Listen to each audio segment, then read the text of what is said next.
This is the Dos a Cero podcast, a weekly show devoted to football in Mexico, the U.S., and beyond.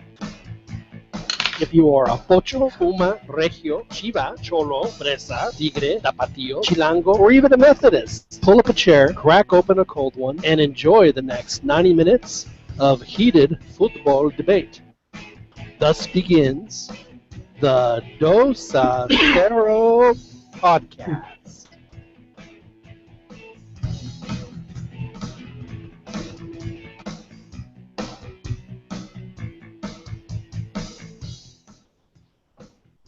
Good morning, everybody. This is the Dos a Cero podcast, a special Thursday edition with the 16 Clausura. In the midst of their Liguilla, we thought that we would do two shows for the rest of the season, one after the first set of games, and then the second one immediately after the last game on Sunday. So tune in for that. This is John Chaguth. Very, very happy that you're with us this evening. Thank you very much for joining us. As you know, you can listen to us live on YouTube or catch this recorded edition on iTunes as soon as we post it. So you can listen to us whenever you want. We had 4 games, very exciting, some not so much, very intense, entertaining Clásico to wrap things up for us. It's been a pretty good first round. Obviously, they have a lot to play for in the second one. Even Tigres, I know they're down. But let's get to our mesa, our table of people on the panel. We have out Escondido, a newly christened father for the second time. Daniel Preciado, congratulations. Thanks a lot, John. I appreciate it. Happy to be back on with you guys. Well, it's good to have you back on with us, Dan, and congratulations once again. Santos, we'll talk about in a second. I think, they didn't mess it up for themselves. They still have something to play for. I think they have a chance. So we'll see how that goes.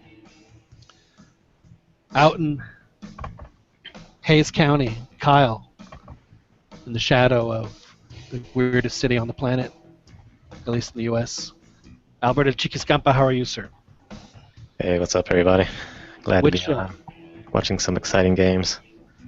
Which game did you think was the most entertaining? It was, I don't know. I thought both Clásicos were entertaining in different ways. So I couldn't really compare. I thought they were both good. Yeah, well, that some we'll definitely talk about. It's it's interesting. I was looking at the coaches with who are left, and it'll be interesting to see how the Mexican coaches fare against the South American coaches. But we'll get into that a little bit later. And out in Los Angeles, a man who I think, if I'm not mistaken, tuned in and watched the Chivas for probably the first time in this decade tonight. Joel Aceves, how are you?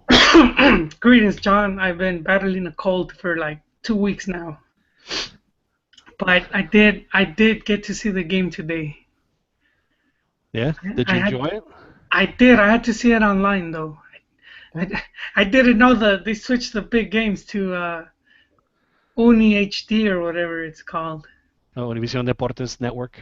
I don't even know, but it's like they all used to be on channel 34. Even the poor people could see it. Right.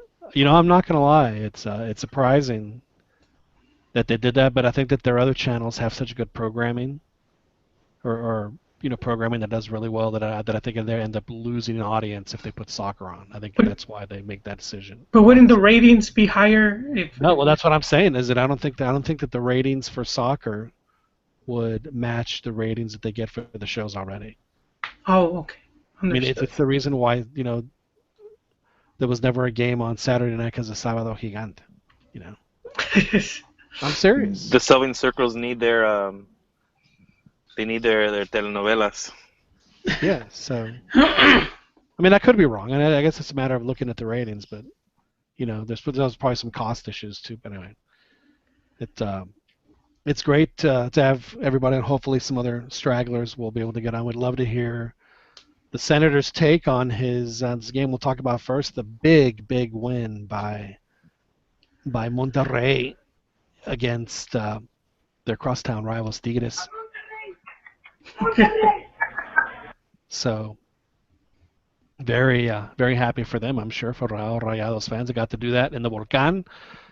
A very interesting way how that played out. I think that Monterrey had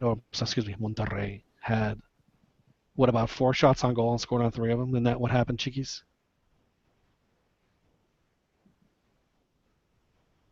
Oh yeah, they had very few opportunities, but capitalized.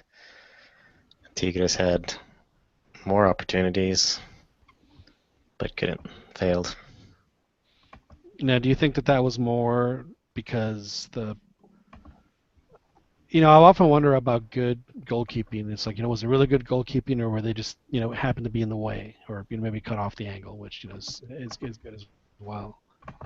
Or is the goalie making just crazy saves? And it seemed like the goalie, whose name is eluding me at the moment, Jonathan Orozco, was just getting himself in really good position before the shot, or just happened to be standing there. So yeah, I agree.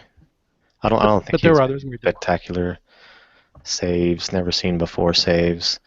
Like you could even say, and I would even say, Memo Ochoa during the World Cup versus Brazil. I mean, some of his saves were okay, but I don't think it was like super spectacular like everyone thought it was. In this case, I think they were fortunate to be in the right place at the right time. The defenders defended well, and then Tigres, Guignac, and all them, they weren't precise as they needed to be to get it in the net. Now, despite the fact that they lost that, and Daniel, did you get to see any of it or maybe catch the highlights? Yeah, I did. I managed to catch the end of the of the Monterrey game, and you can't say it's all that surprising though. I mean, they've struggled. I mean, the scoreline, I think it's indicative of what you would expect, a 1 versus an 8 seed. I think everybody just thinks because of the championship and because of the roster that it should be a closer game. And I guess we're all thinking it But probably Dan, still should be. Dan, would you still consider Tigres, given their squad, an 8 seed? Part of me, well, I mean, they landed there for a reason. I mean, and they barely eked into the playoffs. So, and having watched them, they have lost a lot of their good form. Now, granted, if you're asking me, would I rather play Tigres or Morelia? Then yeah, I'd rather play Morelia, despite the seeding. But I think the scoreline's surprising just because of who it is, but I don't think it's all that surprising if you're keeping in mind current form, which current form they've been mediocre. And that's, I think, putting it nicely. Now, that may be the case, and I think that when we talk about what's happened this season, but I mean, let's face it. I mean, Tigres certainly has. I mean, there's no question they can go into Monterrey Stadium and win 3-0. I mean, it wouldn't surprise anybody, would it, if that happened? I'd be surprised by it. Correct me if I'm wrong, but I mean, I don't think Rayados has really given up that many goals. Didn't they lose 3 what, to Chivas? Yeah, Chivas hung up a 3 spot on them there at. But that was hardly the. I think that was more of an anomaly. I mean, they're a solid team. I mean, they weren't super leaded by like a game. They were ahead of everybody by a lot. So I'd be very shocked if Tigres comes back from this. And I think it might be a blessing in disguise, because hopefully this will motivate the management to get rid of Duca, because I think the team should just be playing a whole lot better. Yeah, but Tuca doesn't. He's not going to get fired. Tuca's going to he'll just go somewhere else. But he'll coach somewhere else before they give a chance to Because fire him. I guess it depends on how you want to look at Tigres. Is like, yeah, they've made so many finals, but I mean, how many did they win, and how many should they have won? I So completely agree with you, Dan. And I still them losing to River Plate was unforgivable, man. He should have been sacked after that final. I don't necessarily think you can't blame a coach for losing to a team like River Plate in the final Libertadores because now the way they lost, I think, is or But the way they played, they were missing a couple like 4 starters. well, and then also, I mean, it was what I mean, they've been playing together for what a week when Tigres? they played, yeah. I mean, they Well, just they're new started their players. season. They just started theirs, but regardless, but the fact that they didn't show anything, I mean, they didn't play to win, and that I think is what probably bothers you the most, Joel. Am I right? Yes, it's what bothered me the most for Yeah. sure. So what I guess if they have a hard fought series and they lose 3-2, you're like, well, fuck it, you lost 3-2. What are you gonna do? But yeah, to lose 3-0 in the final was just it was pretty embarrassing. even yeah, I used to I forgot I used to have the quote from Gallardo about how he was surprised because they were expecting Tigres to be more aggressive at home, and they were like, "We'll take it, Yeah. just they'll take the result." It just seemed Tigres was being pretty laid back. It was very unfortunate. Now, Tuca being Tuca, as stubborn as he is not going to go quietly. That's why it wouldn't surprise me at all if just when they finally decided they're going to fire him, they beat of all teams Monterrey to advance. It would be so Tuca for him to do it that way.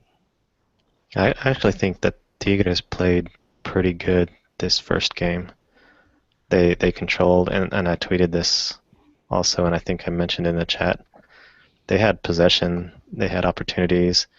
Aquino was making Castillo look like a fool, and that other guy looked just ridiculous, going through him, nutmegging them. Of course, his crosses were junk, but he was making them look dumb.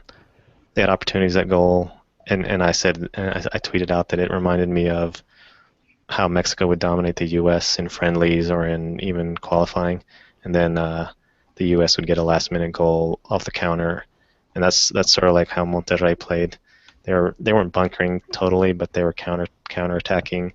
They didn't have opportunities. They capitalized on their few opportunities, and some of their players got individually owned. Just like I remember Venado Medina used to weave through players. Jurgen Damm used to, weaved through players in the U.S. national team. So that was sort of just like watching those games between the U.S. and Mexico. So I mean, Tigres could. No. I doubt it, but I think Tigres could. They have the ability probably to, if they play like they did and just capitalize on their chances, they could come back. But I don't think it'll happen. I mean, I guess what I noticed about Monterrey is, well, first of all, a couple of things. Tigres is not built to be a team that possesses the ball 74% of the time. They don't have the kind of players that need to make those last passes and then the forwards to get away with that. They are a counterattacking team. They have no business possessing the ball. So, Guido Pizarro's not too bad in the midfield. I mean, he controls, he recovers. I sort of agree. yeah, but I mean, but they need a guy that can just find the forwards or score himself, and they just like Damian Alvarez would have been perfect in 2006 for that. He would have just, if he was on that team right now, that version of him, it'd be a totally different team. But that's my take. Now I didn't get a chance to watch the Leon Morelia game as much as I would have liked, but I did see the 1-1 draw. The goal that Morelia tied the game I felt so bad for the goalie, Yarbro. And it hit him, and it bounced off him right to a Morelia guy who tucked it away, and it's 1-1. I don't see any way. Now, see, this is what gets me about the league. How can a team like Morelia, who has just, like Morelia and Chiapas, to me, they're like interchangeable. I mean, they're just, why are they there? Why do we have those teams there, and why do we have, Necaxa where they belong in Mexico City, or Atlante where they belong in Mexico City? Yeah, but we have Chiapas and, well, Morelia maybe not so much, but I think I might be the only person who appreciates Morelia. Maybe because I'm a fan of butterflies, but I think Monarcas is cool. But and I guess I kind of sympathize with them for this season just because I think they're similar to Santos in that they're not spectacular, but they're solid. Where they're pretty much organized, solid, and they get results. they're old. They have a bunch of 30 somethings playing for them. It can't bode well for them. But maybe the old farts will get it done. They're in a similar position. They have they eked out a tie, right? Yeah, they're both.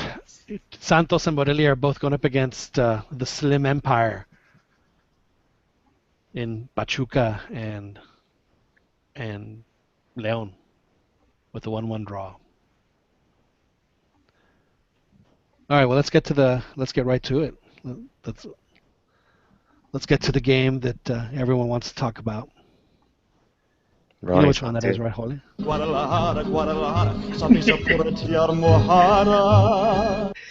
Ronnie just came on also. Tienes el alma tipo bresciana, hueles a limpia rosa temprana. América, América, no te detengas, tú serás. That's too much. All right. Yeah, big nightcap tonight with Chivas and America. 0-0, very intense, very entertaining. It had everything. Big saves, red cards. This is when I always laugh at people say, "Oh, I can't watch soccer because they don't score." Well, then if the folks who didn't watch this missed a really, really entertaining game. So I thought it had all. Ronnie, are you with us yet? Have you joined us, or are you still muted?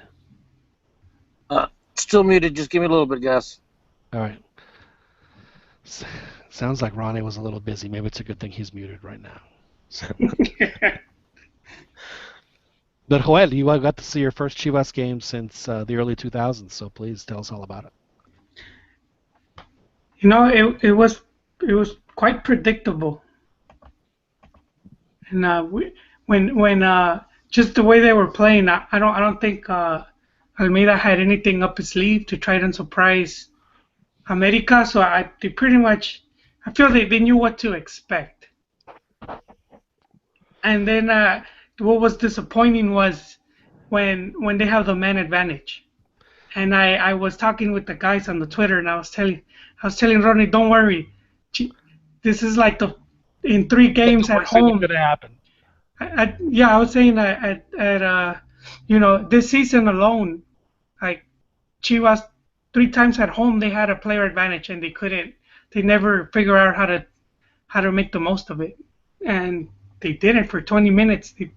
They really didn't seem any more dangerous. So you claim that you haven't watched Chivas since like the early 1980s. No, and it keeps going lower. And here you are telling us that they've had 3 games at home. This is how specific this is. 3 games, yes. 3 home games. 3 home games this season, where yes. they'd had played against a team that went down a man, 11 versus 10, and couldn't do it. Yet you haven't watched any of the matches. You're not keeping up with Chivas. I think that right there is vivid proof that you may not watch it, but when you're alone in your room, you get that itch. You go, I need to check out Medio Tiempo, and you spend like the next 20 minutes figuring out who scored what. See, now you can tell me how many goals they scored in the first half, how many goals they scored in the second half. So hit me. No, John, I'll watch like as much as I can, or I'll read the different, not just Medio Tiempo, as many sites as I can. I'll try to read, and then I'll listen to the radio shows to see what their take is on it. All right, so I ask you again. How many first half goals and second half goals did Chivas have this year? I know you know. No, I don't. But I do know that You're gonna turn into Dustin Hoffman from Rain Man and be like the Chivas savant. No, I just knew that yeah, I lost my train of thought. You just say, Me sacaste de onda, John. It sounds like, where was I going? This dude, man. so anyway, you were saying that the game was very even, very predictable. I do think, but I mean, just Almeida was just doing what had been working for the team, but you're going up against America, so you know. So you're saying you have to have a wrinkle when you play this game because the teams know each other so well. Yeah, you need to have something up your sleeve, you know. I like Like maybe come out with a 12th man and see if anybody figures it out. we had it briefly the ref, but I mean we didn't take advantage of it, so there goes that. But I was, you know, I think yeah, I don't see them winning the series. You think America's going to take it? Yeah, at home. They're just their overall squad. They've been playing more finals. They even without Sambuesa, I think Chivas missed. You know, they should have taken a goal Well, or at least 2 goal advantage at home, and then I would have given them, you know, a chance of winning. But now, the not so problem with much. Chivas is that they don't have the a proven, not necessarily be proven, but just a striker that can score. They don't No, they don't their have one. main. Yeah, it's been Gullit, the midfielder. I mean, And you know what? In all honesty, he is terrible in the midfield. He needs to, yeah, ponlo como delantero y ya. Just leave him up there because that's all he's going to do. That's all he's good at, and he's great at it. Yeah, you know, you go into the playoffs and any team knows that that's their main threat.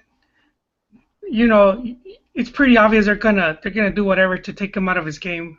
I mean, You know, seriously, let me ask you this, Joel. Say that next week you tune in. It's what? So see, you guys are so lucky out on the West Coast because the games start so early for you when they're playing regular. So you guys get you don't get to waste the whole rest of your night watching it. You still have a little bit of time, but the way, especially when it starts at 4 o'clock. So next Sunday, would you feel more confident about America scoring if they trot out Hulit as the delantero instead of Saldívar? They go, hey, that's a nice wrinkle. We'll say we might have this could be good.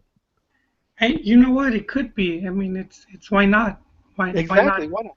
You know, in football for years, and this is one of the reasons why I thought John Madden was so successful is that he would, depending on the situation, he would ratchet it up. Like he'd put a player that may not otherwise do that, but if he popped it, it would just go crazy, and he would put in the playoffs would put his best player, regardless of position, whoever it was, or his other than the quarterback, of course, to return the kicks. And so Cliff Branch would always, I don't know if you remember him at all if you watch football, but he was a great receiver, just and only ran back putts and kickoffs in the playoffs, and he could pop them, and he did several times. So those are the kind of wrinkles you need. You need to put your best player in a position where they can really do the most damage. And I think right now. Hey, John. Yes, sir. Which player were you talking about? Well, I was just saying that they should, if they should, I mean, since they have no forwards, they should. No, for the Raiders. For the Raiders. Cliff Branch. Oh, the black guy. He wore, yeah, it was silver and black. Silver and black. Yeah. You know. That's not a very good. What? I'm thinking, what generation are we talking about? Like John Madden, like in the 70s, early 80s? Late 70s. I don't think he coached in the early 80s. Okay, all right. I mean, this is when I was, when I was. Yeah, that was just a little bit before my time. Well, the only gray bush here is me. I get that. I understand. It happens. It's gonna happen to you boys. Yeah, I know. No, I started coming in around like. I kind of, if I recall, I started to remember like the Dolphins like in '84. I started, remember the Bears a little, but really '86 was really the first kind of like year that I kind of remember with the Giants. Yeah, with Raúl Alegre, the Mexican kicker. And then what do you call it? It was in '80. Was it '87 and '88? But anyhow, so I digress. Ronnie De Luna has joined us up in Philadelphia. Ronnie taking a Taking a mole break. Thanks for joining us, Ronnie. No, actually taking an OSHA break. Still taking this goddamn class. Now, do you have to hang on to an oh shit bar when you're watching OSHA videos? Would it help? Is that part of the safety procedure? Yeah, dude. It's supposed to be 30 hours. I'm like already I'm already into this a week. Like, what the hell? But no, I was, the game. Aside from the officiating, I was actually kind of pleased with Nacho, the way he handled the game. Like if you recall, last playoffs, even when America was down, it's like they just threw everything like up. They just still kept attacking. Like like for example, when they were in the Puma series, I mean they were still dominating the game when they were down a man. And I think I don't know, maybe the experience already helped them a little bit, but when Sambu was sent off, I was expecting basically what happened last year, where we were going to just start losing on the counterattacks, lose 2-3-0, but they were actually very smart, playing with 10 guys. They were actually more dangerous than Chivas when they had 10 guys. Yeah. I mean, you're right. I mean, they were a little bit more dangerous, but they weren't. I mean, it's not like they were just throwing up guys up forward just for the hell of it. No, they were picking their spots, and they made sure they had enough coverage in the back, and they just.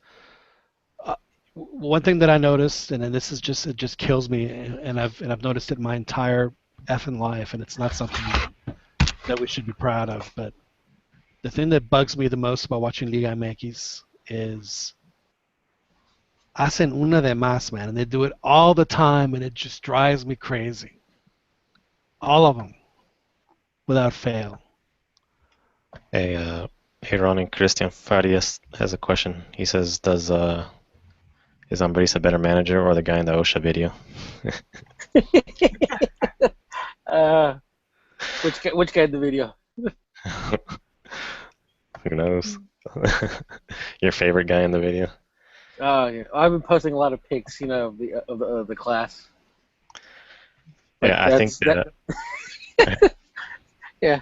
Getting back to the topic, I think that the red on Sambuesa messed up Chivas' plan of attack. They were doing good until that red card, and then things and then America bunkered a little bit, counterattacked more, and that sort of messed up Chivas and because America's best opportunity to score was when they were down a man off that counter.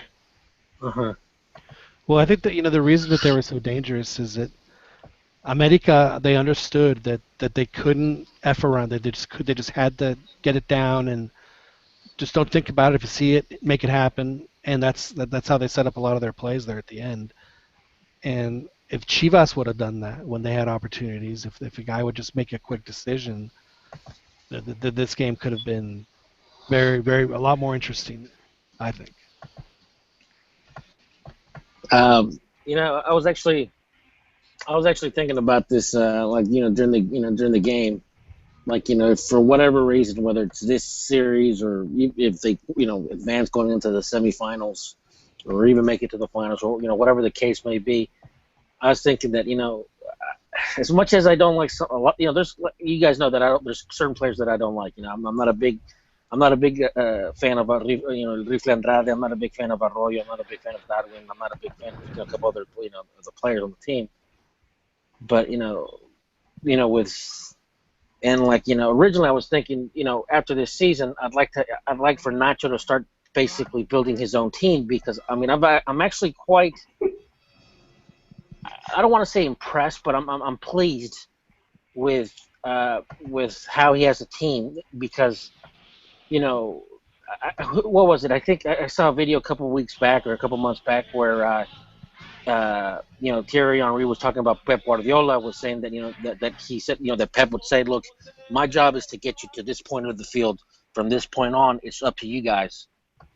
And that that makes a lot of sense to me, and I think that's what Nacho Ambriz has been doing with his team, is that he's been able to get to the team to that part of the field, and with good chances, and some of the players just are not really making the right decisions at the end. But going forward, I mean, we're gonna have the World Cup in what is it, December. I don't want I remember when America went to the World Cup or the Club World Cup in what was it 2006. When they got thrashed 4-0 with Barcelona. That wasn't even the same team or the same coach. Because they won it in 2005 and then in 2006 it just wasn't the same team. So I'm like, I just don't want America to go to Japan and make embarrass themselves again. Yeah, but that's not going to happen. I mean, if regardless of how they end up in this tournament, they're not going to fire Pelaez. They're not going to fire Nacho. The team's going to stay the same. They might make a couple of, but they're probably. And that's what I'm hoping for. I'm hoping. Obviously, but that's what's going to happen. There's no. I mean, you don't have to worry about that. As much as it pains me to say it, I think right now in Liga MX there's no team that is managed better than America. There's. Oh my God. Oh, hey, by the way, estoy avergonzado. Hey Dan, we're not live, are we? Yeah. Did I really just say that? Yeah. And there's a comment that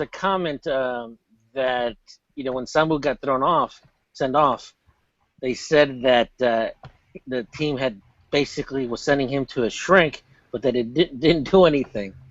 What's your take on that? Oh man, it cracked me up when I heard that. They were mentioning how he'd been going through therapy. So counseling. He'd been going to counseling. Some anger management, I guess. I suppose. It's a sham, isn't it? No, I believe it's a setback. It's call it a relapse. To use a you know what the worst part about that was, that kind of term is that not 30 seconds before the ref basically told him, dude, whatever you do next, you're gone. It's just gonna happen. Because the one that he had previous to that was he could have been yellow carded easily for it and then sent off. So the ref gave him the governor called at 11:55 and said, nope, the execution's off, and he gave him a reprieve. And not 2 minutes later, Sambu did what he did. After he did that initial one, though, after he did that initial one where they kind of let him go, I think at that point Nacho should have taken him out. Yeah, I know that America can work on some things here, but I also think that, and I said this many times, and I've said it for years and years.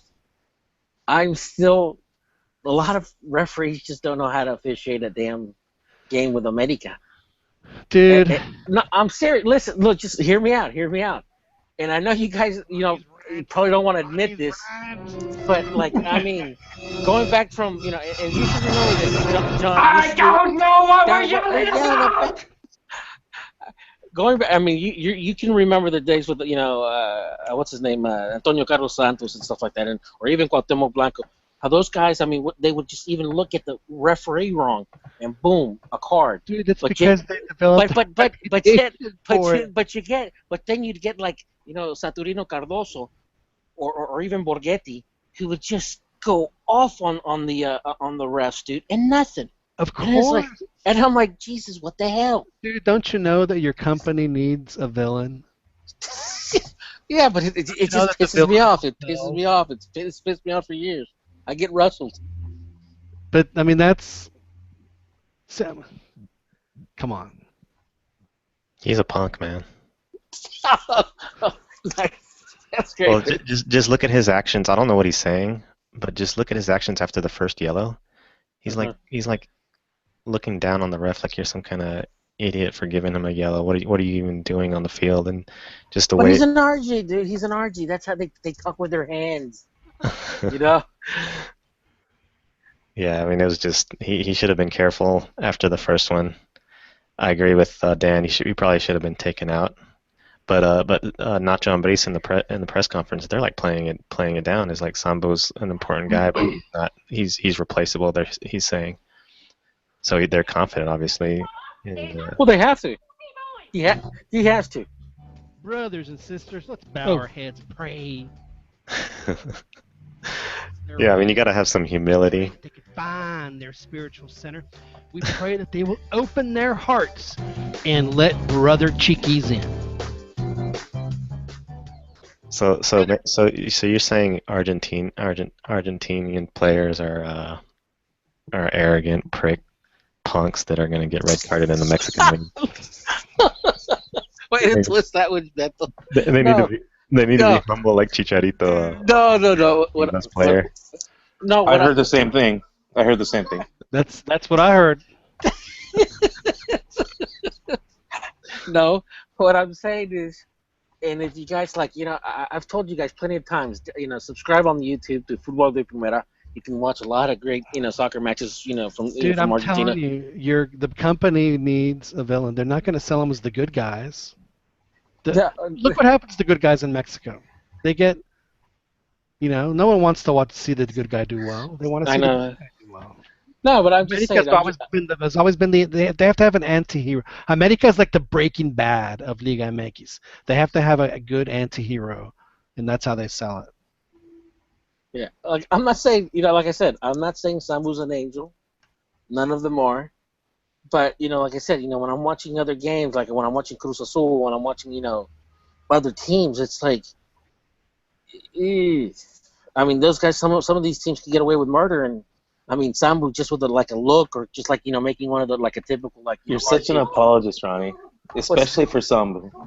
What's that? You have the biggest heart Dude, on for the you guy. know that If this was Quinteros, as opposed to Quintero, and but hey, you'd be chastising him right now. Quinteros, 3 por chismoso, okay, and another 3 for yeah, well, for the aggression. On the severity level of aggression that a ref looks at a foul, that was a 3, no big deal. On Sambu, they're always +3, every single one. 3s become 6s. No, dude, that's just the way it is. Hit a ref, they're not going to forget. Going back to Darwin. It has nothing to do with Darwin. Joel, Guadalajara, you watched them tonight. You said it was predictable. To me, the worst part about the game for Guadalajara is when Salcido had he kind of almost scored, and then the rest of the game he was convinced he was going to, and he took a bunch of really stupid shots. I think that at that point, that's when Chivas did not look as good or as nearly as effective to at least create danger chances. Was when Salcido, something happened. He got bit by the gambling bug, and it didn't work out for him. He was trying to relive. He was trying to be 2007 Salcido. He got that shot in what? With PSV once. Exactly, one time, and the rest of the time they've all been skying over the crossbar. Hit the beer guy walking up the steps. But to his credit, he hasn't been as bad as he had, because he was stinking it up pretty bad, and most fans didn't even want him anywhere near the team. But he's managed to stay in the starting lineup. And I thought actually he played pretty well tonight. I thought that the position they had him fit him very well until he got the bug and he started pushing up. Completely agree with you, John. As a defensive guy, he was destroying things left and right. He was doing a really good job of that. It's like those guys when they play cascaritas, and you have like 2 backpacks for goal, and they take shots as if it's a regulation goal. Exactly. You're exactly right. It was. Hey, Joel. Yes, sir. Hey, never mind. I thought you removed your avatar. Oh no, why?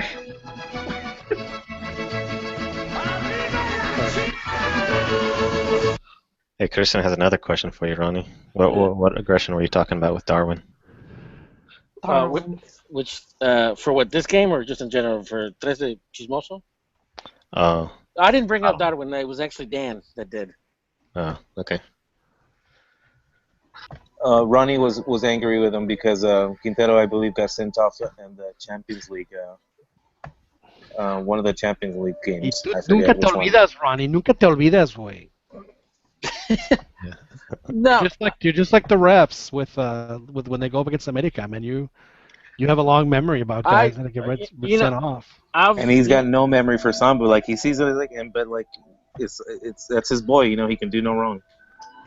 You know what really sucks about Sambu is that Pumas, he came to Pumas first, and then they got rid of him to Tecos, and then Piojo took him to America. He could have been with Pumas all this time. Yeah, didn't he? He had an incident with a ref in Tecos, if I recall correct. Yeah. He took it up. He made a shiv out of a toothbrush in the locker room, and he got him a few times in the back. I thought it was very unprofessional. Didn't Lithuania also come from Tecos originally? Yeah. He did. That was when, you remember years ago, Tecos girl in big soccer? Yeah. Yes. Yeah, she used to hang out with Lithuania. She used to post pictures of those two. Yeah. What was that? Was those pictures in like at a Motel 5? No, it looked like yes, I saw that picture. There's like 5 dudes and 2 girls. 2 blonde girls. In the one bedroom. Yeah. It's like that picture. It's like that picture of that cat gangbang that I posted. We're missing the pictures there. See, that's the bad thing about just doing radio is that we can describe the picture, but we can't, you know. We can't post them. No, anyhow. No, you know, yeah. Estoy avergonzado. Oh, but hey, yeah. Too bad, man. Too bad Metal Master didn't want to come on, man, on the podcast tonight. Well, let his Russell calm down a little bit, and maybe later he'll come on. You know, it's just like he said, he doesn't even watch the team anymore, and it's funny because, you know, one of the. Porque les falta actitud. Les falta actitud a la madre. Llegar y decir, no, pero perdimos. No hay bronca, pero con actitud.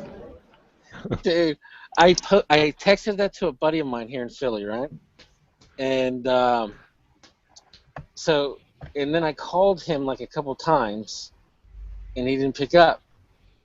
So then, like the next day, you know, in the last text, I said, "Hey, it's important. It's about a job." So he calls me back the next day, and he's like, "Yeah, what job?" I said, "Oh, nothing. I just wanted to bust your balls, you know." And he's actually said that he's thinking of considering taking up Chivas as his team now. No way.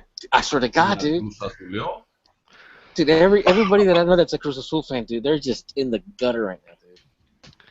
An uncle of mine recently defected as well. What's that? One of my uncles recently defected to Chivas. Really? Yeah. Defected you know, to Chivas? Yeah, he was supposed to be a Santos fan, and yeah, he switched sides. Pinches, they win 5 games in a row, and all the pinche Villamilones come out. You can just. I know, dude. I sort of. Dude, I don't. I'm embarrassed. I'm embarrassed for soccer fans when I hear stuff like that. I am too. Might as well switch to Real Madrid or something like that. Yeah, exactly. If you're gonna do that. No, but that's like all Wilbur-esque. I agree with Ron. I mean, who doesn't want to root for a team that has that badass intro for their song? Now, which one is better? Now, let's be honest. Is this one better? Or this one? I mean, seriously. There's no comparison. So I guess if you're going to jump teams like that, I would understand why people would choose Guadalajara. You know, Cruz Azul hasn't been I think that bad to, you know, compared to like Atlas. They're pretty bad. Atlas is like worse. Like, Cruz Azul's just been like very unlucky because that final they lost to America was just. I know. The reality for me at least is since I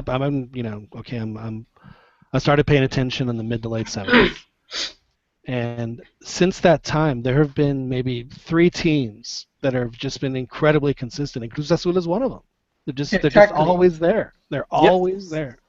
I can see why their fans are so gutted, just totally desconsolables. I mean, I can see it. They're just están.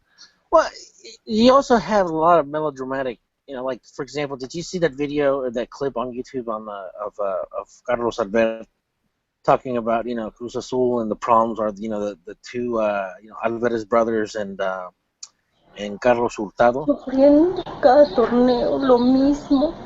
Duele porque uno no se lo merece. I love that video. Estar ahí cada partido, yo creo que no es justo. Merecemos algo más. You know why they're so ardidos? Because they're neighbors to America, man. That's probably what happened. And you add that America just beating down on them, that just, you combine that stuff, and that just really, I mean, this is like, for a lot of us in the U.S., we don't get to see the after game, all the carrilla that happens at work. It's not to the level that's going to be over there. You might joke about it for a day, but over there it's going to be a daily thing. It's like they're not going to let you forget. Well, And the other thing about it's like that, John said. It's like John said. The league needs a villain. The league also needs like someone to bully. Like a little. There's always that one guy like in school that's all like a pipsqueak or whatever, and everyone's bullying him. And that's Cruz Azul, man. Everyone can bully them because they're subcampeón or Cruz Azulearon or like in this case they didn't play with ganas. ¿Y la Cruz Azuleó? So they're like the easy person to pick on. Do you think that's right to bully, Brother Beto? Well, I've mentioned before in the morality of things. Yes. Bullying to an extreme is not very good. But I think I've said it before. Like teasing is bad and wrong, but it's pretty funny. I laugh. brothers and sisters, let's bow our heads and pray. Some people get offended, man. We pray. Some people get offended. That's your vice, dude. Yeah, that's your is vice. Beto's Is vice pissing right people here. off. Yeah, because bullying has led to a lot of bad things. It leads to basically, my take on bullying is that But it's that's like extreme stuff. If you're just messing around like carrilla and all that stuff, then that's cool. And let brother. Well, bullying basically is a form of social Darwinism. God, those lost It- souls. Kind of just Unwavering. you get your beta moral- males and then you got your alpha males. Isn't that right, Hoyle? I agree. You weed out the weak fans. No, you weed out the manginus.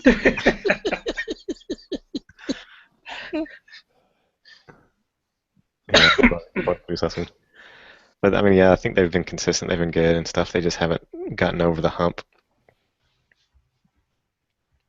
Well, we can certainly see why their fans are probably keeping the suicide operators working a little extra. John, real quick, just about Yes, the sir. game. I just wanted to mention that, because I did catch up a little bit on Big Soccer, and the Chivas fans on the website definitely had me pulling for America today, which is kind of hard for me. Usually, I kind of like to root against both, but today definitely I was rooting for. What's it? Anything our resident Juan said? No, not at all. He hasn't been around. I think he's too busy. I don't know, coaching or something. Yeah. So no, I haven't seen him much, but a couple of just little. They're flying high lately, a little too high. And I think that always expectations. I thought it was pretty extreme this time around. Really? Yeah, even for big soccer standards, I was like, man, this is. Are you saying they're incredible. acting? Are you saying they're acting like Latinos? I'm just saying that anything. I mean, keeping everything in context, half of a season, no matter what happens with this playoff, even if they will go ahead and win anything, it's still only half a season of which they've really played well, and they should just be a little bit more Hey Dan, you talking about more Serge? collected. Because on the chat, on the YouTube chat, Sergio Cruz, is that Serge? That's my boy. Yes. He said that America doesn't play good without Sambuesa, and that Chivas could win 1-0, 1-1. I agree that Sambu is their main guy. It's a huge loss. But I'm pretty sure one of an ex-Santos player will come to the rescue. maybe even Mares. Who knows? Now, Joel, we were having a chat before we went on the air, and I thought this was a pretty good spot to talk about that chat that we had again. This is, for the folks that you don't know, that don't follow the sport as closely as some other folks do. This week, the federation announced that they were doing Mexican soccer a favor by just limiting the amount of foreigners and naturalizados to 10 a team. In other words, only 8 Mexicans. Is that during game day? During game day, 10. Like the convocados. And then 8 Mexicans. So a team could field basically a team of all foreigners and a Mexican goalie starting next season. Is that correct, Joel? Yeah, that's the way I understand it. And I mean, we already gotten close to that this season and last. So. Well, wasn't there a couple years ago where Tijuana played? Their entire team was either naturalizados or foreigners. The entire team. You had Colibríes that had like 7 or so. You had Pachuca. Whatever happened to Mapaches? So the greatest name I mean, you had quite a few teams that were taking advantage of the whole naturalization process, but it's gotten out of hand. And I haven't read. I know that in the chat you guys have mentioned it, but what can you repeat that again, John? Like what's the final verdict here? Yeah, the federation has decided that starting next season a team could field they're going to limit the amount of foreigners and naturalizados on their team to 10. To 10. 10. Well, that on the roster, or are we talking about game day? Well, that's what I'm trying to say. If it's a game day roster. Isn't it kind of doubly bad though? I mean, when you think about one, because I know everybody's naturally concerned with the foreigners part, but I think on some level it's kind of effed up for the naturalizados. They're citizens. But that's the problem. Is that they can't. I mean, who's going to fight it? I just think it's kind of an odd provision to include. Well, look, my take is that sports is not.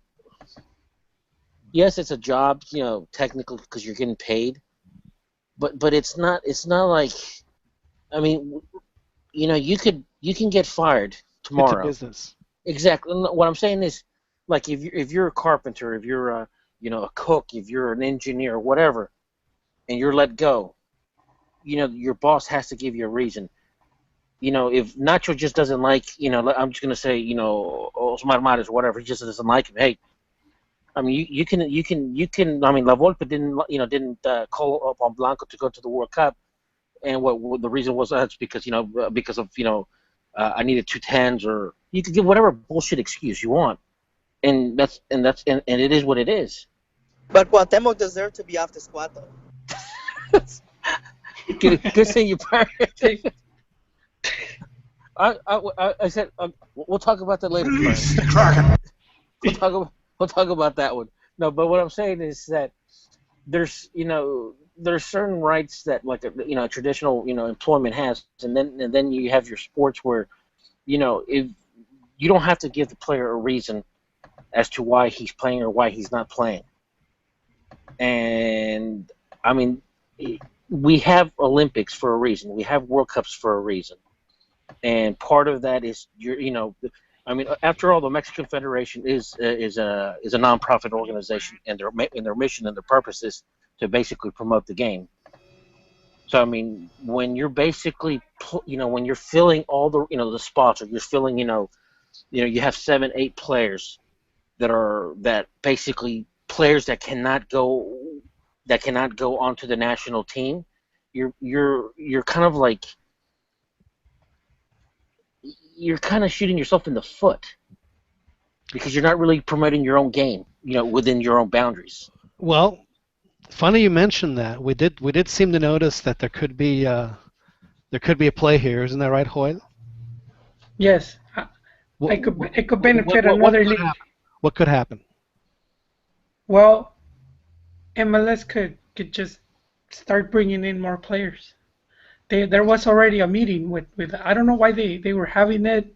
They were having a meeting with the FIFA Congresses in Mexico City. No, but And also keep in MLS mind, had a meeting with. they're also thinking about Mexican expanding. journalists. They're also expanding the league too. Yeah. What I'm telling you, Joel, is that Garber's in Mexico City because of the FIFA Congress. Okay. But I mean, their president, that Don Gerber guy. Yeah. He's talking about, hey, we want more players. Like I mean, they're not all gonna be Gio, but we've seen players like Cubo, at least when he last season, and then Salcedo, who went to Chivas. So we could be seeing more and more Mexican players. I mean, to me, if they take advantage, why not?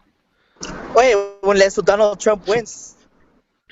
You know what would be just an absolutely fantastic idea, and it should happen, is MLS and Liga MX should play a cup, single elimination, and just luck of the draw. However it draws out is how it plays, and just play it, and take the whole.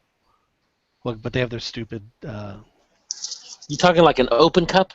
Yeah, just a cup, just a 18 teams from one league, whatever. There are 20 teams from the other. That other they're gonna add more, and just play a cup, and just however it draws. Like if there's a stack where like the team gets a bye, and then you just so be it. They get a bye for the first round, and then they just whittle it down. 32, 16, and it just complete luck of the draw. Draw it out home and away, just how it happens, and just play it. You don't think that would generate interest? Eventually, the money's going to get to the point where, That's not what I'm asking. You don't think that would generate interest? Like immediate interest? Throw some money at it? Well, I mean, you did have the Interleague a couple years back. But this isn't. I'm not talking about Interleague. That's like a thing that lasts 2 weeks. This is like a season long. Interliga wasn't it like a preseason tournament? Interleague. No. Interliga was the was World Cup Superliga. for Libertadores. What was the other one called? Superliga. Something like that. Yeah, but they did groups. No, this is a straight up single elimination tournament. I think it will be popular. It'll get attention when the two Mexican teams face each other.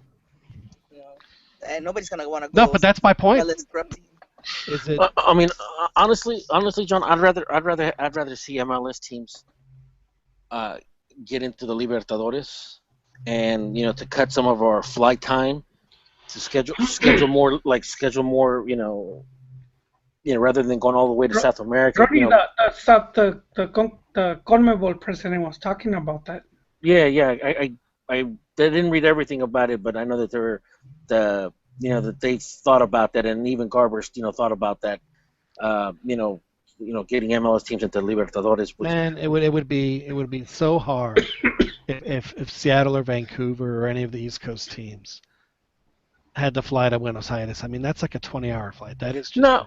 12 hours. I understand that, but I'm saying, do it to the beginning, because Libertadores wasn't always what it was like. Today, where you have group stages based on the coefficients and all that stuff. Or the way it's placed, like in that pecking order. Because back in the day, I mean, it used sometimes it used to have weird formats, but I'm thinking to like doing to a format where like, the Mexico and the MLS teams are playing for like Libertadores spots. Okay, so the tournament I just talked about for Yeah. Libertadores spot. You win it and you get a Libertadores spot. Boom. There you go. Done. What's next? Yeah, it's too many games with them. I'd be down watching that. Yeah, exactly. Wouldn't I mean that would be, and it wouldn't always be. It would be MLS. It could be MLS versus MLS, Liga MX versus Ligas. Obviously they'll intertwine, and just however it pans out. They should just have like the champion of La Liga MX play against the champion of whatever scrub tournament they have in MLS. That's the Conca Champions. No, that's because that includes all the other ones. I'm talking about just one-off game. Just one single game or whatever. Oh, you mean the Copa MX? Get rid of Copa MX, or I like Copa MX, man. They had some good games this year. Or add MLS, like 2 divisions from the US, and that way you can make it a season long. I think it'd be very interesting. Like USL? Well, the calendar won't work well with that. That's the only problem. But we're talking about Mexicans infiltrating MLS. Yes. Let's get more Mexicans in MLS to where there's like the U.S. has a problem being like, hey man, we need to have. I don't think it'll be a problem. I mean, one thing I was talking about it with John, and for a lot of guys that we were watching soccer way back, because we have to keep in mind Argentina won the World Cup in Mexico in '86, so going into like the '90s and all that, and even now, pretty much almost every team, their top player is Argentine. And I mean, why wouldn't you want that in MLS? Huh? That happened prior to '86 too. No, but that, I think that fueled it more, Yeah, well, there's no doubt, but they've been around. But I mean, and I see like, if you're a fan of Mexican soccer, why wouldn't you want that? Why wouldn't you want more Mexican players being star players in leagues? And I mean, we just look at Europe, but what's wrong with over here? It's not as bad as Pern makes it out to be, and it's not like it hasn't improved, because it has improved, and it's bound to improve a bit more. I'm not saying it's going to be a EPL, but the numbers don't support that. Like they haven't won the Conca Champions in like a long time, and it hasn't gotten any better. To be honest here. But you don't watch the game, so you can't say it hasn't gotten better. No, I'm looking at the results. I don't need to look at their games. Yes, but see, you're comparing it to Mexico. You're comparing it to Mexico. I'm looking at the results of Conca Champions. They haven't won. Bájale la voz, Bájale la voz. Yeah, but their all-star team beats English Premier League teams. Oh yeah, I forgot. There you go. There's some numbers for you. Oh yeah. But that's, I mean, but eventually you know that's not always going to be the case. Fernando Regino has joined us, ladies and gentlemen. You know how long they've been saying that? That's not always going to be the case. Well, we heard that like decades already. I was like, what, 18 when I heard that? Joel, let me ask you. Say that Yes. The new LA team decides that it would be great, if out of their 5 foreign players they picked 3 halfway decent Mexican players, and maybe like the new Sacramento team does it. Does that mean that more Mexican players would get a chance to play? Yeah, I think they would, and I mean we've been seeing it. I already mentioned some of the other players like Cubo and Salcedo, who's back at Chivas, who not only, well, he's not doing too good right now, but I mean he's made it to the national team. Daniel, what's the cat from Santos? That's your right back.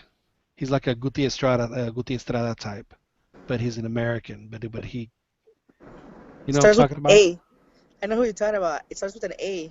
Aloha, Albe, Al something. The name's escaping me right now. I'm sorry, dude. That's all right.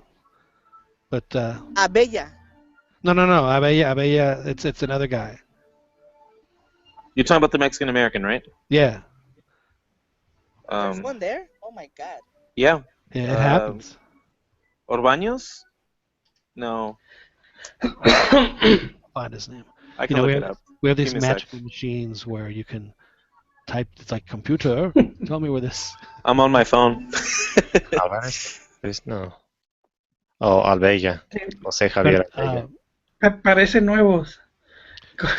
Fernando, you had to have been very pleased with how your pandilla did the other night. I know. The rape pitch was fresh and it can smell in the air.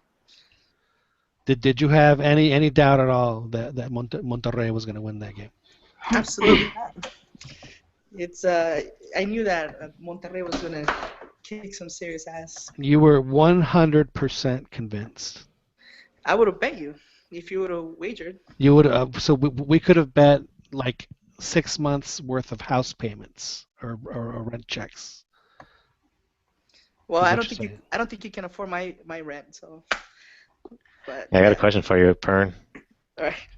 How do you like rooting for a team that's a duplicate of the U.S. national team? They played just like the U.S. national team, counterattack. Hey, they were playing away, in the Estadio Universitario, y como lo hizo la selección mexicana, Turco's just a nicer, a better dressed arena. Bruce Arena, yeah. Don't go rooting for the U.S. national team now, man. Well, it's. That wasn't anti-football though. You know what? Anti-football is the new. Look how what's it called? It's the new trend now. So Monterrey is just following the new trends. You know what I mean? Unfortunately, that's just the way games are won now. When you're playing away. So if Tigres would have beaten Monterrey in the same manner. No, I know that we're talking about an alternate universe. It would never happen here. I get that. But if you woke up in Bizarro world and Tigres had done that to Rayados, how mad would you have been that you would have lost like that? I would have been like, they're cowards, because they're playing like counter football in their own home. That's terrible. Now if they were playing in El Estadio Rayado, then I would understand. No, it's intimidating. Not all the teams can go in there and not be shaking. So I totally understand. But so you would understand the anger, is what you're saying, or you'd understand that you would be so angry for seeing such a cowardly way of winning. No, is that what you're saying? I would understand why they would be scared. You know what I mean? They're playing in Rayados Stadium, but if you're they not were playing bunkered in their own home, why is that the first image of ceding possession to a team and this we're playing scared? It's just another tactic. It's part of the game. And if you see possession and they still can't do nothing with it, that just shows that they're trash. How much trash? Like 100% trash, or like if the Twinkie has fallen on the floor, has it been there for more than 5 seconds? Hey, I have a 30-second rule, so. You have a 30-second rule. 30 second. That's a lot of seconds. I'm not sure, Ronnie. Is that a food safety? Is that a concern? 30 What's seconds. That? 30 seconds. That's 30 Is that too much for? Or can something like contagious get All the it food takes, get all it ruined? takes is 1 second. All it takes 1 second. What is the food? Oh my God! Side? What is the second rule if someone drops a hoagie there in Philly? How much? You throw it away. You throw it away. So even if it just touches the ground, you have to immediately throw it away. Yes. So that's your excuse for charging for guacamole? Oh. Now let me ask you this: if a sandwich fell and nobody saw it and you picked it up, would you take one for the team, or would you just randomly leave it there in the mix so that maybe? If I fart in the forest with nobody around, did I make a sound? Did you hear it? I'm just saying, I'm asking you, did you hear it? Hey. Did you hear it? Did you hear it? I'm asking, yes or no, did you hear it? Did it make a sound? I'm asking you, did you hear it? Well, if I'm deaf, yeah, I didn't hear it. So if you hear it, it makes a sound. No, I just felt some pressure down there, and then all of a sudden, like, wait, did it make a sound? I don't know. I'm in the forest. All right. So back to the America Chivas que there was something that happened in that game aside from the red card. There was a possible penalty there. Wait, okay, let me ask a question. I didn't get to watch the game, unfortunately. I was out with the family. But let me guess, did America get a red card? Yes, they did. Oh, wow. Why am I not surprised? Guess who it was? Oh, wait. It had to be a black guy. No. Okay. Then Osmar Mares. Wow, interesting choice. No, it was Sambu. This wasn't Ronnie choosing who would get red carded. Okay. I'm not surprised, So back to the game. There was a play where. Sorry, Ronnie. I think that it was penal tragado, but that's just me. I mean, you have to understand I'm a neutral observer. My team has bigger fish to fry next week. But I do think that, and I'm going to ask the neutrals first. We'll get that out of the way. Daniel, did you see the play? I did, and I'm penal, still. Penal or no penal? I thought it was. I thought it was a penalty. And you were rooting for America tonight. You said that you were your secret shame. I don't know if I'd go so far as rooting. I'd say definitely rooting against Chivas. Me estoy avergonzado. It's okay. We understand that. We understand. Chiquis. Yeah, I mean, seeing Sambuesa get red carded still made me laugh. So I mean, it wasn't like I was rooting for them to win. So, okay. I believe that Well, I say it was a penal. Chiquis, was it a penalty or not? I'm just gonna say no because if he had optimal or greater leg strength, he could have stopped on a dime instead of having to take a couple of steps forward and go right into that guy sliding in. Because he didn't slide into the dude. He slid ahead of him where he was in his path of run. So I think he could have. I mean, might have took superhuman strength to just stop there on a dime and then, or pull back the ball, stop on a dime, and then go with it. But well, see, that's the thing. Is it why would you take a dive if you beat the guy? Because he beat the guy. So why would he dive? Then why not just jump over him? He couldn't. He was. Yeah, the guy beat. He was going too fast. It was too much momentum, and Okay, so did the guy prevent him? Did he cut him down? Did he prevent him from, or do you think he would have fallen on his own? He would have stumbled maybe, but he probably was prevented from. Was the other guy playing the ball? Yes, he was, but the ball was behind his head. Well, he slid, and then the guy cut back. So he was going after the ball, but right. They changed the direction of the ball, so now he then wasn't, I guess you could say. Yeah. I mean, that's to me, if the guy was beat, why would you go down there? Yeah, I would have no problem if they would have called it a penalty. Yeah. I just understand why he did it. All right. Joel? Yes, sir. I know that you're a huge Chivas fan. I mean, I know that it happens. You.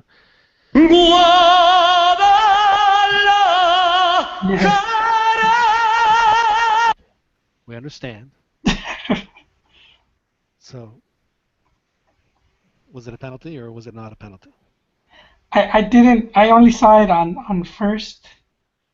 I only saw one take and it didn't look like one, but I would have to see like different angles to make a sound judgment. So before making the sound judgment, what is your first reaction? He said so. He said I thought it wasn't one. Yeah. Perno, your bait is getting weak. You need to. You need to put another worm on the line. Yeah, more. Something different. Better bait. Maybe throw a little sugar. You need to spend a little bit more money and go to a better lake. So interesting. So. Estás cambiando tu edge. You know, at first when I saw the in live action, I thought it was a clear penalty, and then when I saw the replay, there was no question. There was contact. The guy was beaten. It maybe in a playoff game it was a good no call, but I think it was a penalty. Ronnie, penalty or no penalty? I'm sorry. I was watching cat fights on YouTube. Repeat that again. Was it a penalty or not a penalty? Not You surprised. could have called it either way.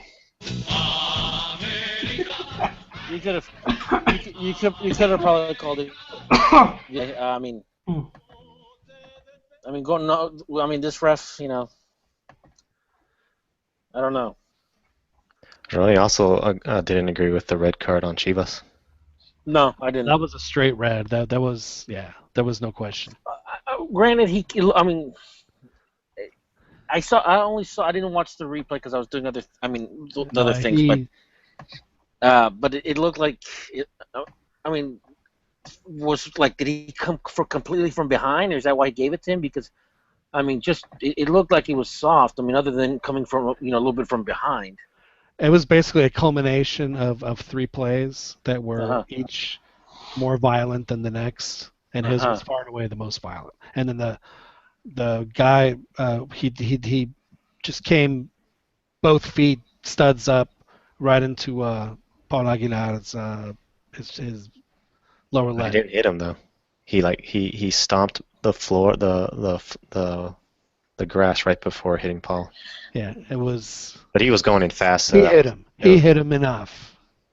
But anyway, that was right after Paul had done a very similar, not in a different way, but it was equally as iffy, and he got yellow card for that one. So it was like a bang bang. It was well deserved, and the ref needed to just take control of that game once and for all. It sent a message. The message got through. That ref has sucked in other games during league play, hasn't he? Sort of Yep. Newbie guy. Well, he's not the newbie, but yeah, he's blown some call. They all have, but. So like Joel is the rain man for the Chivas Savant. Is that your secret shame, Ronnie? Do you know the name of the refs that has wronged Blue America over the years? Yeah, Codesal is one. Edgardo Codesal. Obviously, in Monterrey, there was. It's actually when Hugo Sanchez was with America.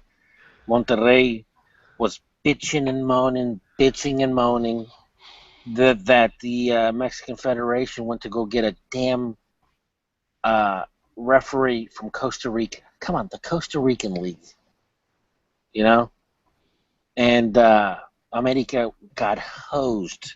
I'm talking hosed on that on that series with that Costa Rican ref. Well, in the return, there was like 3, and you could actually watch it on YouTube. There was like 3 goals that America had scored, 2 or 3 of them. And so the dude that posts those on YouTube, is he like in a locked room with his tinfoil hat on, and like, here's this conspiracy of all these awful calls that have happened to him? No, but those are the ones that it's coming, people. Those stand out, dude. Those stand out. And you. Hey, let me relive this game that our team just got royally hosed. Oh yeah, let's watch this. Okay, John, you've been around for a while. Name me another instance that you can recall where a foreign referee was called, to get a game. It happens all the time. It happened last week. A foreign. Yeah, they brought in the contingency from, I think it was Algeria. Do you watch the Jaguares game? I actually watch football. Do you watch Jaguares when they don't play America? I actually do. La Volpe's there. So I actually have a question about that, Fernando. So La Volpe is the coach of Chiapas, but he always sends his yerno to do the interviews. What's up with that? Well, what just surprised me right now is that Ronnie right now just admitted to watching only Chiapas games just for La Volpe. Holy cow. I don't know if nobody catch that. You're a La Volpe fan?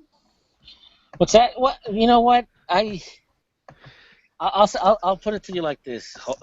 Wait. Hang on. No, Pern. No, I'll no, put no. it to you. Wait. Stop. All right. This is big. This is huge. I've never used this one. This is massive.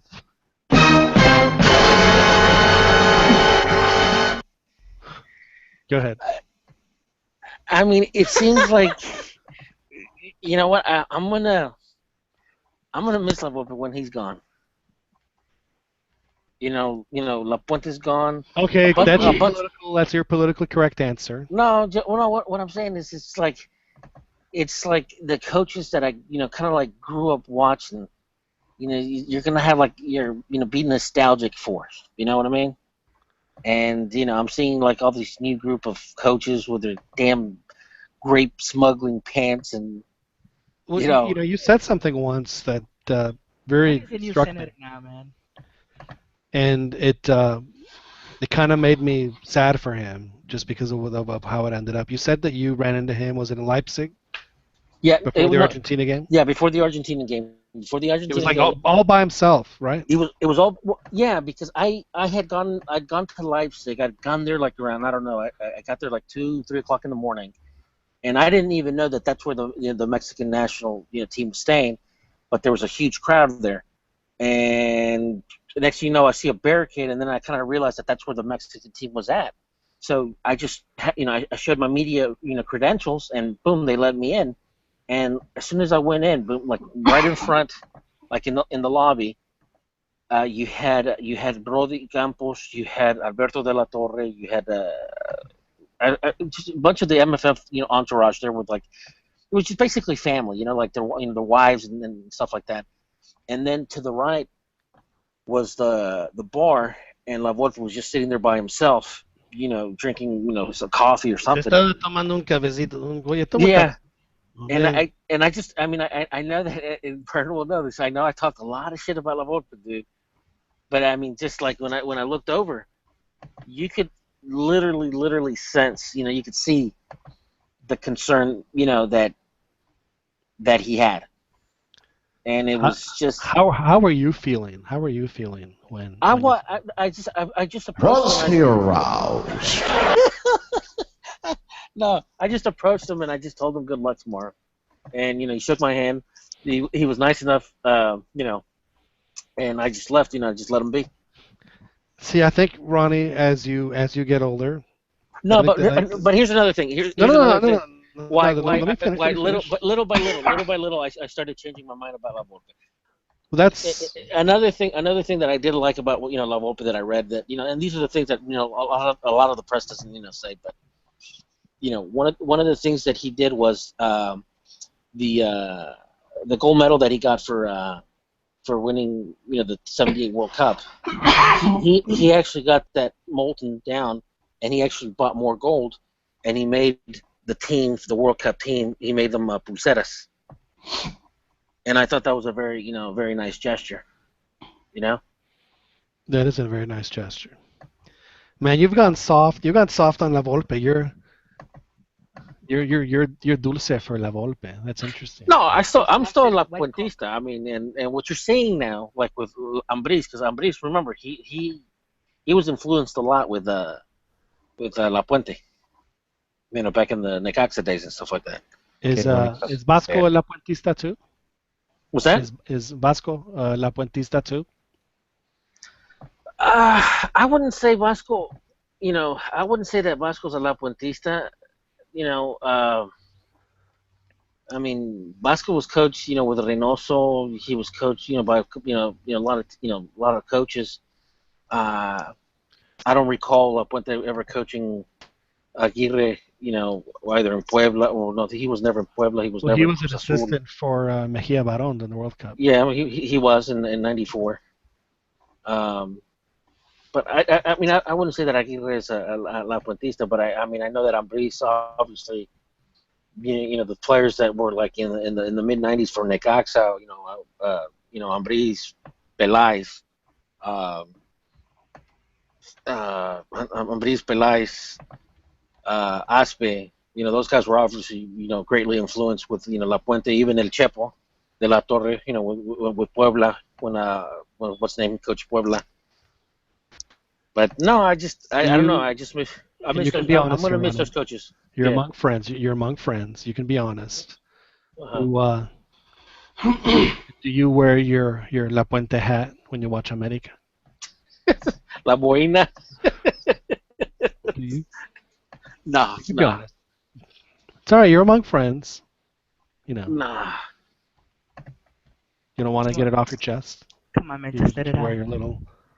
You know you want some La Volpe. Now, do you like La Puente clean shaven or with the Gandalf beard that he's growing right now? Yeah, the Gandalf. Don't matter. Don't matter. You gonna rub his head? He should grow that down to like his knees, and then just grow the back the bald ring he has. Just let that down past the shoulders. Just let it go completely white. You can really pull off the whole the wizard image. Be great. Freaking Gandalf. I still say that La Puente, man. He's I don't think he's valued the way he should, man. He's to me about La Puente. He's just a great coach.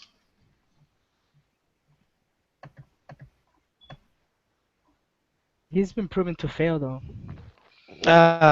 Jeez.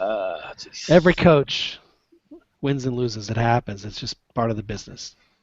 Some coaches do better than others. He won with Necaxa. He won with Puebla. He dominated the 90s. He was a great coach. Dominated the 90s. Yes. Yeah. Funny because for all the shit that they said about La Puente being a defensive coach, to date, that Mexico team has scored more goals than any other World Cup team. World Cup. Yep. So, just food for thought. No, there was something else that happened this week that I thought was very interesting that maybe we should touch on here for a little bit, and that was Javier Hernandez having, I guess he was interviewed by Gonzalo Pineda, and I should find the clip.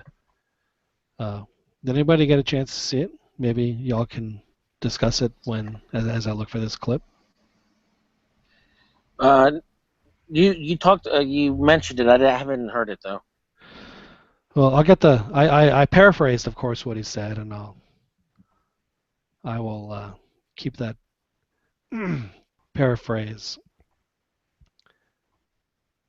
off the air, for it was probably not the least profanity-laden thing I've written in a while. Let's see if I can find it. But anyway, what the gist of it was that he said that he's really tired of having to deal with a certain brand of journalism that is just that actually if it's on. Holy shit! I wish I could plug this in, but anyway, it's on the TV right now. And just said that he just doesn't. That's all they do. They just don't report anything that's just made up crap basically, and just do nothing but trash people. And he said that it just. Yeah, I guess he doesn't understand why that stuff is so popular. Anyway, I'll find the clip. But I just thought it was very interesting what he said then, and then just said that the only critiques that I really care about are what he said my dad and my grandpa tell me, and the coach. This is the only people I listen to, and they're the only people that I'll discuss it with. And I thought it was pretty cool. I thought that he just is coming into one as a professional. I think he's being a little baby. Why? He doesn't want to talk to certain press. Is that what he's saying? That's not what he's saying. He doesn't say he's not talking to the press. He just doesn't understand why certain press reports the way that they do. That's all he's saying. Oh, okay. Yeah, he's not saying he's not going to talk to. He's not talking to the press. But he has, John. He has been avoiding certain press outlets. And there's nothing wrong with that. I don't think there's anything wrong. I'm just saying he has been. He wasn't giving interviews in Spanish for a while. He would just do them in English. I'm mad at myself, and I didn't get a chance to see him. But when I was in Vancouver, knowing that if he walks out, if I'd say, "Hey, Javier," and then ask him a question in English, I guarantee you he would have come and answered it. But I didn't see him when I was there because I was either with a coach or the other end. And honestly, I don't even think he came out. I think he came out afterwards or just walked right by. But I wasn't there when he walked by. I'll have to ask He's got a lot of feelings, I think. He's really, I mean, he's cried in interviews before. He's really honest. You can laugh about that. He's gone bananas since he cried in that interview. He's had the best season of his career, post cry. Oh yeah, he channels it well. You think you call that a turning point? Can you actually pinpoint that he used this to pinpoint that the reason why he got better was because of that interview, because of the press? I think it's not the press. I think the it's not. He had to let it all out. But in all fairness, he was getting attacked a lot. And I guess his point is, and for no reason, just well, it was for no reason. He had been having a hard time, and the whole Real Madrid, which was surprising me, it surprised me a bit just to see how a lot of Mexican fans would talk bad about it or say that he didn't belong there, and his numbers kind of proved it otherwise. But it was just a lot of negativity, and one of the places he doesn't talk to or give interviews to is ESPN, Deportes in Spanish. And you did have from the Jorge Ramos, you had that one guy, the Chapin del Valle, just pretty much every show that was his mission, to just rustle Mexico fans or just to say why Chicharo didn't belong there. It's like his whole that was his whole thing. His whole gimmick. That was his shtick. Pretty much, man. And even after a while, saying, look, trying to say that it was kind of them that they made that happen. Well, the thing that cracked me up about Chicharito is they say, well, he's not good enough to play for these teams. When he played well, and he scored a bunch of goals for both teams. When he played, he scored. That's what he does. Isn't that how you, Ronnie? Isn't that how you win a game? Is by scoring goals? Yep. Don't you have to have more goals than the other team in order for your team to win at the end? Or have the restaurant in your pocket? Yep. Well, that always helps, but usually, if you score more goals, that'll end up. But anyway, so and then he goes to Leverkusen and said, oh well, he's too much for the United. That's not enough team for him.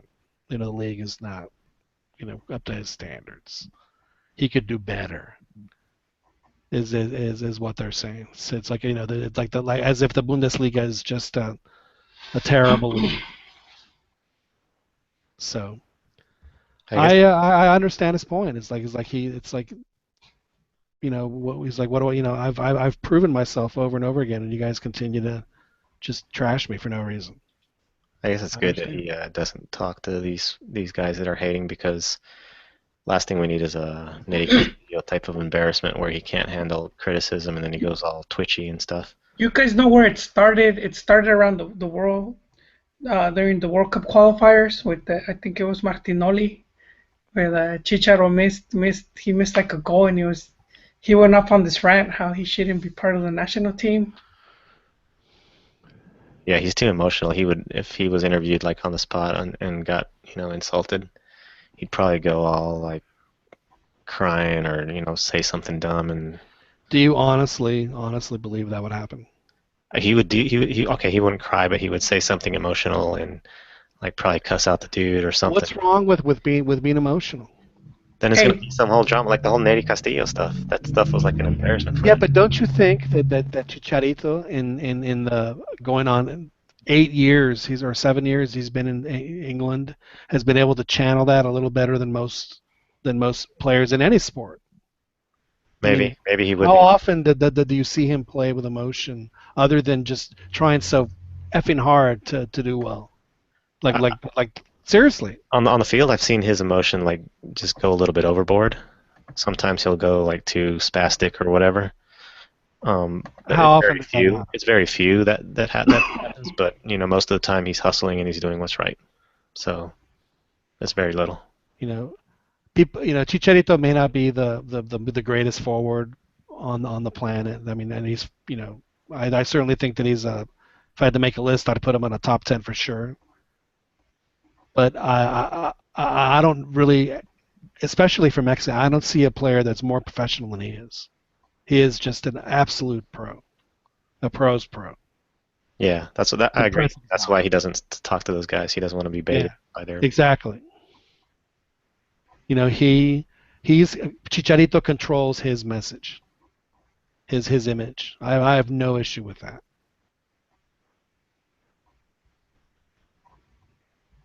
Dude knows what he's doing, and he scores a shitload of goals, and he does well.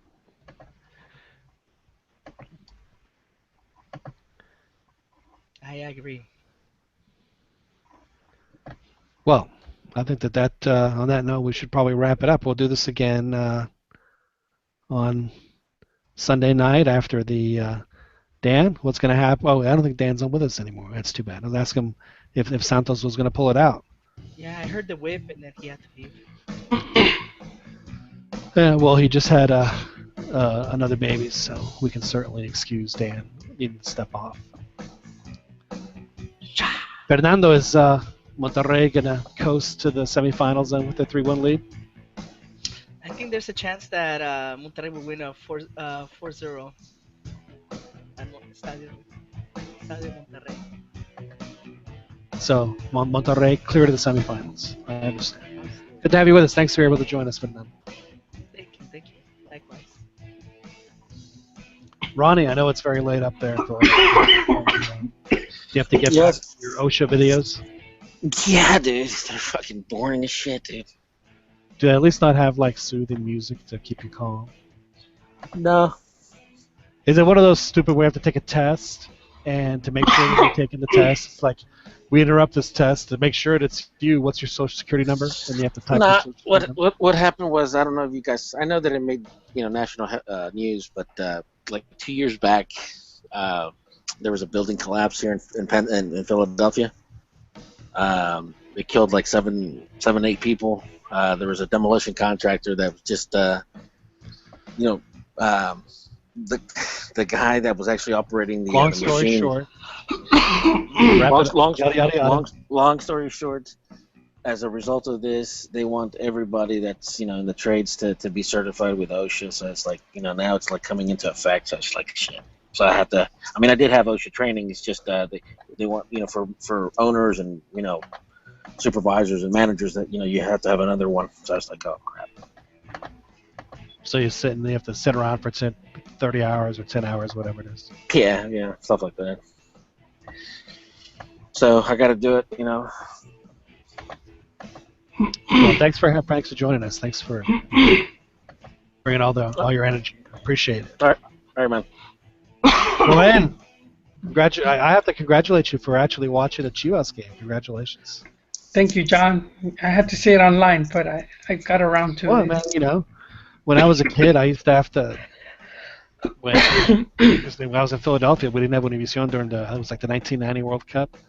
Got the rabbit ears out, stacked them on some books, and taped them to the wall, and got it just right. And then, the dog would come by and rip it out and start all over. I listened to the '95 Copa America on the radio. I went to a bowling alley to watch that awful quarterfinal that I don't want to bring up. It was rough. You know what goal I got to hear on the radio? Because we didn't have we still, this was way back. When Luis Hernandez was at Boca Juniors, and he scored a goal off a Maradona pass. Wow. I would like to see it if it's on YouTube. I never cared to look for it, but it's probably better in my mind. Well, if you need to look at if you ever remember of a play where America got jobbed by a ref, call Ronnie and he'll hook you up. He'll give you the YouTube link to if it happened in 1991, and he'll have it ready for you. Anyway, it's great to have you, Juan. We'll talk on Sunday. Thank you. This has been I'm sorry, Chiquis. You still with us? Yeah, I'm here. I'm sorry, Chiquis. Thanks for joining. Yeah, no problem. It was fun. I thought that you dropped off. I'm sorry about that. No, good to go. All right. Well, this has been the Dos a Cero Football Podcast. We will see you guys again on Sunday night at the conclusion of the Pachuca Santos game. Thanks very much.